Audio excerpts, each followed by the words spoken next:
Hello friends, I am Trambok Nayak. Welcome back to our channel বিনিয়োগ। যুদ্ধ প্রায় লাগবো হয়েই আছে, মানে খণ্ডযুদ্ধ অলরেডি চলছে। তো এই মুহূর্তে মার্কেটও প্রচণ্ডভাবে কসাস। তো এই নিয়েই আমার মনে হলো যে একটা ভিডিও বানানো উচিত আপনাদের সামনে। আমার যা নলেজ তাই নিয়েই আমি আপনাদের সামনে এলাম। তো এই মুহূর্তে কি করা উচিত বা কি করলে বেটার হয় সেই নিয়ে আজকের ডিসকাশন। তো দেখুন, যেভাবে পেহেলগাঁওয়ে হামলার পরে গোটা দেশ ফুঁসছিল রাগে, যেভাবে আমাদের ২৬ জন নাগরিককে নির্মমভাবে হত্যা করা হয়, তারপরে তো এরকম একটা জবাব দেওয়ার দরকারই ছিল, সেই জবাব দেওয়াও হয়েছে। তো সেক্ষেত্রে পাকিস্তানও রিটালিয়েট করেছে। তো ইন্ডিয়া এখন অনেক বেশি স্ট্রং। তো যেভাবে আমি বিভিন্ন ইউটিউব বা বিভিন্ন চ্যানেলে বড় বড় মানে বিশেষজ্ঞ এবং ইন্ডিয়ান যারা নেভি বা আর্মির যা প্রাক্তন কর্তা তাদের কাছ থেকে আপনারাও শুনছেন, আমিও যেটুকু জানছি, তাতে ইন্ডিয়ার defence system is so strong now. তো যেভাবেই হোক ইন্ডিয়া যে কোনো বড় বা ছোট আঘাত প্রতিহত করতে পারে, কিন্তু এটা পরবর্তী ক্ষেত্রে যদি কোনো আংশিক যুদ্ধ বা দীর্ঘকালীন যুদ্ধে মন নেয়, তাহলে ভবিষ্যতে ইন্ডিয়ারই লস। অ্যাকচুয়ালি যদি টোটাল ইন্টারন্যাশনাল পলিটিক্সটা দেখেন, তাহলে বুঝতে পারবেন যে চায়না কখনোই চায় না যে ইন্ডিয়ার এইভাবে ডেভেলপমেন্ট হোক। কেননা আমি আগের একটা ভিডিওতে দেখিয়েছিলাম যে একটা ডেটা নিয়ে আলোচনা করেছিলাম যে গোল্ডম্যান স্যাচস এর রিপোর্টে 2050-এ চায়না সুপার পাওয়ার হয়ে যাচ্ছে, আর 2075-এ ইন্ডিয়া আর চায়নার মধ্যে কিন্তু মেন ক্ল্যাশটা হবে। হয়তো ইউএসএ সেখানে থার্ড পার্সন হয়ে যাবে। তো সেক্ষেত্রে দাঁড়িয়ে যে চায়না সবসময় চায় যে ইন্ডিয়াকে এইভাবে ফ্রিভাবে গ্রোথ যেন ইন্ডিয়ার না হয়, কোনোভাবে কোনো যুদ্ধ বা আংশিক খণ্ডযুদ্ধে ইন্ডিয়াকে এনগেজ করে রাখো, তাহলে ইন্ডিয়ার ইকোনমি সেইভাবে বাড়তে পারবে না। তো কারেন্ট সিচুয়েশনে পাকিস্তানকে উস্কানি দিয়ে এইভাবেই করা হয়েছিল এবং ধর্মের বিভেদ সৃষ্টি করা হয়েছিল, যেটা আমরা ভারতবাসীরা কোয়াইট ভালোভাবে ওভারকাম করেছিলাম। তো একটা নেটে আমি ছবি দেখলাম, ছবিটা খুবই মানে আমার ভালো লাগলো, আপনাদের সঙ্গে শেয়ার করছি। বলা হয়েছিল যে tell Modi the justice is serve mission Sindoor. I told Modi, যে মোদিকে বলার পর অ্যাকচুয়ালি কি হয়েছে, প্রচুর সন্ত্রাসবাদী মারা গেছে এবং আমরা টার্গেট করেছি যেসব জায়গায় একদম জঙ্গি সংগঠন লুকিয়ে ছিল, পাকিস্তানের ভেতরে ঢুকে ইন্ডিয়া অ্যাটাক করে এসছে। তো কারেন্টলি ইউএসের যেটা স্ট্যান্স আছে, ইউএস টোটালি একটা ডিপ্লোম্যাটিক অ্যাটিটিউড নিয়ে এগোচ্ছে। কেননা গোটা ওয়ার্ল্ডে এখন বলতে গেলে 4টে সুপার পাওয়ার, একটা হচ্ছে ইউএসএ, চায়না, রাশিয়া আর ইন্ডিয়া। তো অলরেডি রাশিয়ার সঙ্গে চায়নার সদ্ভাব আছে, মোটামুটি তারা ঘনিষ্ঠ। আর ইন্ডিয়ার সঙ্গেও আবার রাশিয়ার খুব ভালো রিলেশন। আর ইউএসএ কিন্তু আগে যেভাবে পাকিস্তানকে ব্লাইন্ডলি সাপোর্ট করতো, যে কারণে পাকিস্তানের নিউক্লিয়ার আর্মস অ্যান্ড অ্যামিউনিশন সব কিছু পাকিস্তান পেয়েছিল ইউএসএর কাছ থেকে। কেননা রাশিয়ার সঙ্গে যখন ইউএসএর টাসেল ছিল, তখন আমেরিকাকে ব্লাইন্ডলি সাপোর্ট করতো পাকিস্তান, সেই রিওয়ার্ড হিসেবেই যে ইন্ডিয়া রাশিয়ার যেটা একটা সৌহার্দ্যতা ছিল, তো সেই জিনিসটা পছন্দ হতো না আমেরিকার, সেই জন্যে পাকিস্তানকে সে তার চালা হিসাবে তৈরি করেছিল। তো তার কাছ থেকেই পাওয়া অস্ত্রগুলোই আজকে প্রায় ইউএসের কাছে অস্বস্তিকর হচ্ছে। সেই জন্য ইউএসএ ডাইরেক্টলি কিছু বলতে পারছে না, কিন্তু ইন্ডিয়াকে মদত করতেই হবে, কেননা ইউএসএর এখানে কম্পালশন। কেননা চায়না কখনোই চায় না যে ইন্ডিয়ার সঙ্গে ডাইরেক্ট কোনো ওয়ারে যেতে, তাদের চায়নারও ক্ষতি। তো ইন্ডিয়াকে স্লো করে দাও, আর ইন্ডিয়ার সঙ্গে যথেষ্ট ট্রেডের রিলেশন ভালো রাখো। তো এইটাই হচ্ছে দর কষাকষিভাবেই চলছে গোটা ইন্টারন্যাশনাল পলিটিক্স। তো এই আবহাওয়ায় তো ইন্ডিয়া কখনোই চাইবে না যে বড় কোনো যুদ্ধতে জড়াতে। তো যেভাবে আমি দেখছিলাম যে যদি আমরা বিভিন্নভাবে আমি তুলনা করি যে ইন্ডিয়ার যেটা ডিফেন্স সিস্টেমে কনভেনশনাল আর্ম ফোর্সেস ইন্ডিয়ার প্রায় অ্যাক্টিভ পার্সোনেল 1.4 মিলিয়ন, সেখানে পাকিস্তানের অ্যাক্টিভ পার্সোনেল মাত্র 6,50,000।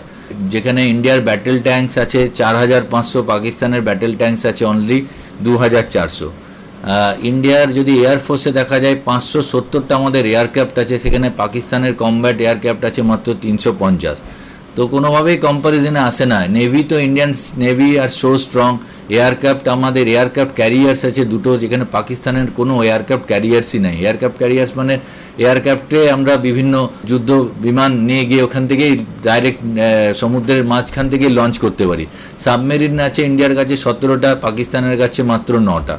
তো ওভারঅল মিসাইল ক্যাপাবিলিটিসও যদি দেখি তো long range missile, ballistic missile আছে প্রায় 5000 কিলোমিটার প্লাস রেঞ্জে অগ্নি আছে আমাদের, সেখানে পাকিস্তানের মিডিয়াম রেঞ্জ মিসাইল আছে 2000 কিলোমিটার এবং টোটালটাই চাইনিজ সাপোর্টেড। তো ডিফেন্স বাজেট 2024-এ এস্টিমেট আছে ইন্ডিয়ার $73 বিলিয়ন আর সেখানে পাকিস্তানের $11 বিলিয়ন। তো বুঝতেই পারছেন যে কতটা এগিয়ে ইন্ডিয়া। সেক্ষেত্রে পাকিস্তান ভালো করেই জানে যে ইন্ডিয়ার সঙ্গে লড়াই তারা পারবে না। কিন্তু যেটা সবথেকে অস্বস্তিকর সিচুয়েশন যে নিউক্লিয়ার ওয়েপন্স, এইখানেই সবথেকে অস্বস্তি উঠে আসে যে বাড়তে বাড়তে বাড়তে বাড়তে মানে কোন জায়গায় চলে যেতে পারে সেটা নিয়ন্ত্রণের বাইরে হতে পারে। তো সেই জায়গায় সাবধান থাকতে হবে। এই জন্য আমাদের রাষ্ট্রনেতারা অনেকভাবেই কূটনীতিভাবে আলোচনা করছেন। নিউক্লিয়ার ওয়েপন্সে কিন্তু এস্টিমেটেড ওয়্যার হেডস ইন্ডিয়ার কাছে 160, পাকিস্তানের কাছে 165, মানে অলমোস্ট নিউক্লিয়ার ওয়েপনে কিন্তু ইকুয়ালভাবে আছে। তো আমি আজকে যেটা সকালবেলায় একটা নিউজে ইকোনমিক্স টাইমসে পড়ছিলাম, দেখুন কিছুদিন আগে জেডি ভেন্স এই ভদ্রলোক আমেরিকার ভাইস প্রেসিডেন্ট ইন্ডিয়াতে যখন ভিজিট করেছিল তখনই পেহেলগাম হামলা হয়েছিল। তো আজকে উনি স্টেটমেন্ট দিয়েছে যে এখানে লিখছে America can tell the Indians to lay down their arms and we can tell the Pakistanis to lay down their arms and so we are going to continue to pursue this things through the diplomatic channels. Our hope and our expectation is that this is not going to spiral into broader regional war or, God forbid, a nuclear conflict. But sure, we are worried about these things when said, but I think the job is of diplomacy, but also the job of cooler heads in India and Pakistan is to make sure this doesn't become a nuclear war. If it happened, of course it would be a disaster. Right now we don't think that is going to happen. তো পরিষ্কারই বলছে যে একটা diplomatic অ্যান্সারই দিয়েছে যে আমরা ইন্ডিয়ানদেরও বলতে পারি না অস্ত্র নামিয়ে রাখো, আর পাকিস্তানকেও তো মানে যেহেতু আগের পাপ আর কি, আগে পাকিস্তানকে এইভাবে তুলেছে তো এখন ডাইরেক্ট কিছু বলা যায় না ওয়ার্ল্ডের সামনে। তো সেইভাবেই আমেরিকা এগোচ্ছে। তাতে সন্ত্রাসবাদের এগেনস্টে ইন্ডিয়ার জন্য একদম ফুল সাপোর্ট আছে, কেননা আমেরিকা এখন চায় যে ইন্ডিয়াকে দলে টানতে। যেটা চায়না রাশিয়ার যেটা ভালো রিলেশন, সেতে আমেরিকার ক্ষেত্রে অস্বস্তি আছে যদি ইন্ডিয়া আবার চায়না রাশিয়ার দলে চলে যায়। আবার চায়নার সঙ্গে ইউএসএ যেভাবে ট্যারিফ বাড়িয়েছে তাতে চায়না ইন্ডিয়ার সঙ্গে বিভিন্ন ট্রেড রিলেশনশিপ বাড়াতে চাইছে, কেন ইন্ডিয়ার বাজার বিরাট। তো এইভাবে সব মানে এর সঙ্গে ওর সঙ্গে এইভাবেই জিওপলিটিক্যাল ব্যাপারগুলো জড়িয়ে থাকে। তো আমার যেইভাবে যতটুকু আমি আমার দৃষ্টিভঙ্গিতে আপনাদের কাছে ব্যাখ্যা করলাম, এবার আসি কারেন্ট মার্কেট সিনারিওতে। মার্কেটের যদি আমরা দেখি, দেখুন এখানে ওপরে মার্কেটে ইন্ডিয়ান মার্কেট যেটা টপ আমাদের ছিল ওপরে 26,266।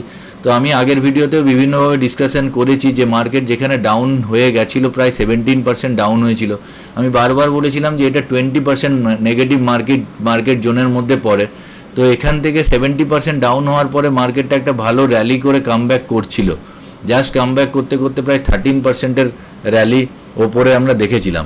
কিন্তু এই জায়গাটায় যখন পেহেলগাম অ্যাটাক হয় তারপর থেকে দেখুন এই জায়গাটায় কন্টিনিউয়াস মার্কেট কিন্তু 4টে 1 2 3 4 এই 4টে কিন্তু রেড ক্যান্ডেল তৈরি করেছে। রেড ক্যান্ডেল মানে যেখানে মার্কেট ওপেন করছে ওপরে কিন্তু ক্লোজিং করছে তার নিচে, মানে কেউ আর কি হোল্ডিং রাখতে চাইছে না। মানে রেড ক্যান্ডেল বারবার আসা মানে হচ্ছে এখানে প্রফিট বুকিং করা। যখনই এরকম একটা রেঞ্জে রেড ক্যান্ডেল তৈরি হয় তারপরে কিন্তু মার্কেটে একটা ফল আসা মানে বাঞ্ছনীয়। যেখানে এখানে আমরা দেখতে পাচ্ছি কিছুদিন আগেই যে এখানে দেখুন ঠিক 5-6 ফেব্রুয়ারিতে কন্টিনিউয়াস 4-5টা একই রেঞ্জে রেড ক্যান্ডেল তৈরি হচ্ছিল। তারপরে কিন্তু ফল প্রায় এখান থেকে ওপর থেকে প্রায় ফল এসছিল প্রায় 8-9%-এর। তো কারেন্ট পরিস্থিতিতে মার্কেট যেভাবে যাচ্ছে তাতে এই জায়গাটার ওপরে মার্কেটকে ক্লোজ দিতে হবে, তবেই আমরা জানবো যে সমস্ত সংকট কেটে গেছে। তো এখানে আসার জন্য হয়তো 1-1.5 মাস টাইম লাগতে পারে। 1-1.5 মাস টাইম লাগার পর যদি মার্কেট এখান থেকে উঠে ক্লোজিং যদি এর ওপরে দেয়, মানে 24,591 ওপরে যদি ক্লোজিং দেয়, গ্রিন ক্যান্ডেল কন্টিনিউয়াস তৈরি করে, তাহলে মার্কেট একটা সেফ জায়গায় যাওয়ার জন্য যাচ্ছে এবং তারপর থেকে আস্তে আস্তে আপলিমেন্ট হবে। না হলে কিন্তু এই পরিস্থিতিতে যেভাবে টাসেল চলছে কতদূর গড়াবে কেউ জানে না, তাতে একটু সাবধান থাকাই ভালো।